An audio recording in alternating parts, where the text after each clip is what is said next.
about ET's interference being a positive thing, one being a negative thing, a war being waged in between the two of them, fighting over us, not fighting over us. They're here for, they want us to grow and love each other and look at each other and bring down barriers. And then there's the other part that could care less about humanity in general, that we're beneath them. What is the real message? What is really going on? Well, I think that to try to pick somebody off the surface of Earth and then hold them in front of a group of extraterrestrials and say, this represents people on Earth, this person is Earth, Well, who are you going to pick? You could pick some guy from Skid Row in New York City who's missing most of his teeth and reeks of, beer and puke. Kind of like me. Yeah.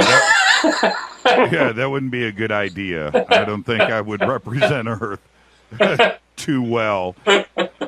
Point taken, David. I get it.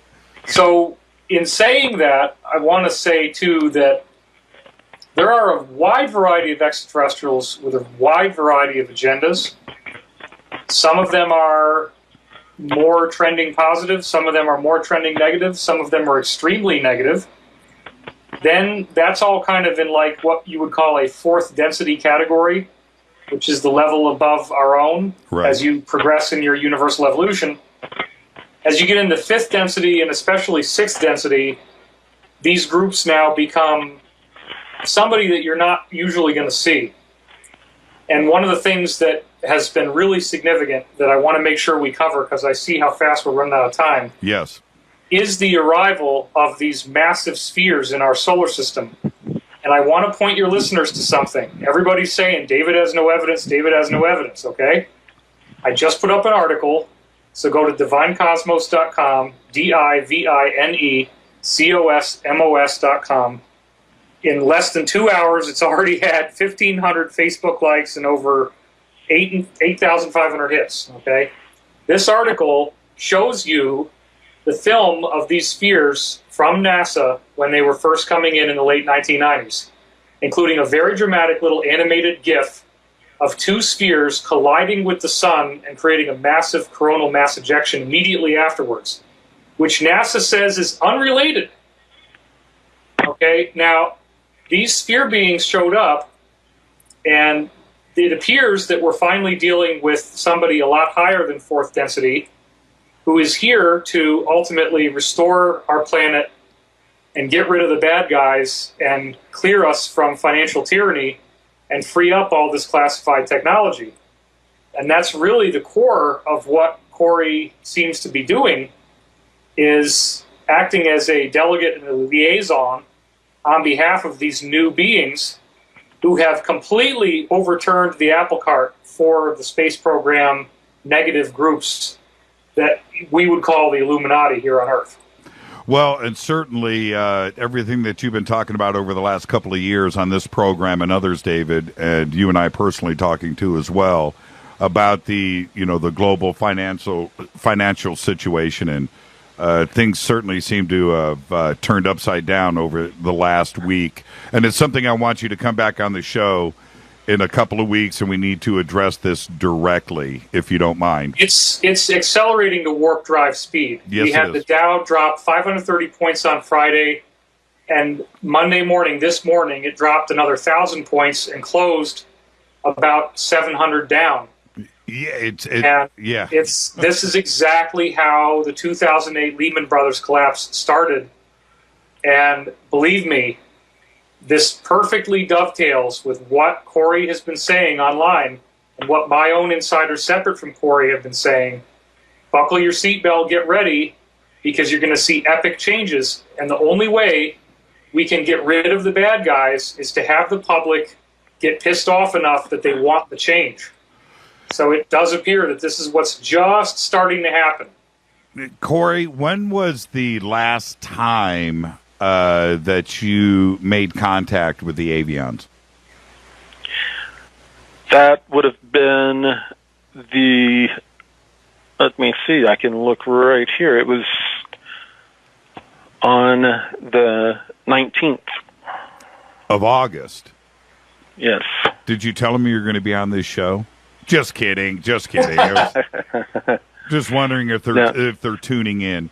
And I did want to make. I did. I'm not, guys. I'm not making light of it. By the way. Okay? No, I know. Okay. And there is something I wanted to make clear, that the when the spheres started to appear in the solar system, Yes. Across the Pentagon and all these different groups, they all got excited. They were saying the Sumerian gods have returned. They were all excited, and they started trying to hail these spheres. They tried to make contact with them. They were saying, all right, our Illuminati gods are here. We're ready to, kick butt and take names. Well, they had a rude awakening. This group was not who they thought they were, and they were a positive group. And this group is not here to save us.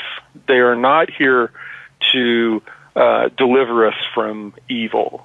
They are here to deliver us a message and to even out the playing fields, I guess you could say.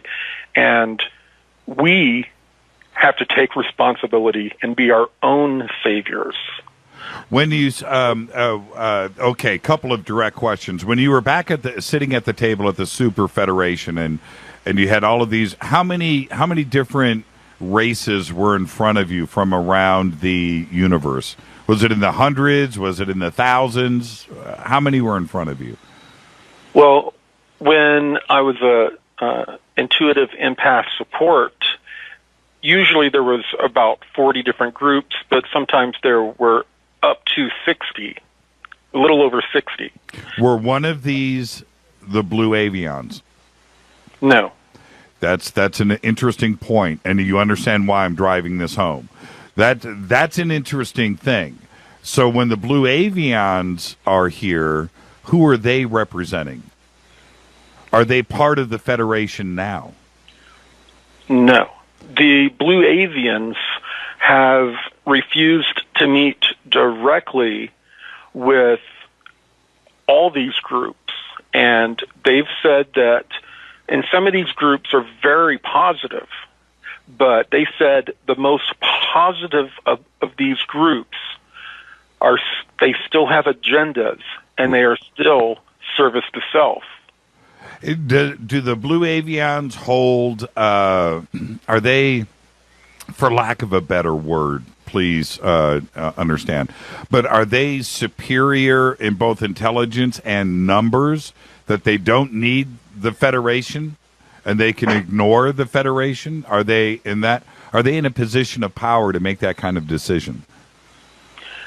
Absolutely. They had the ability to quarantine the entire solar system to where all of these beings that were here were now trapped in their embassies that are here on Earth, under the oceans, underground, on various moons.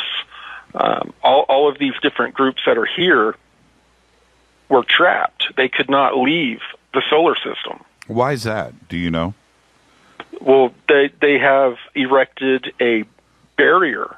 They call it that. It's called it's being referenced by the Secret Space Program as the outer barrier, and it is out way past the Oort cloud and out. It's very far out there, and it is a barrier that does not allow any beings or craft to enter or leave the solar system. They basically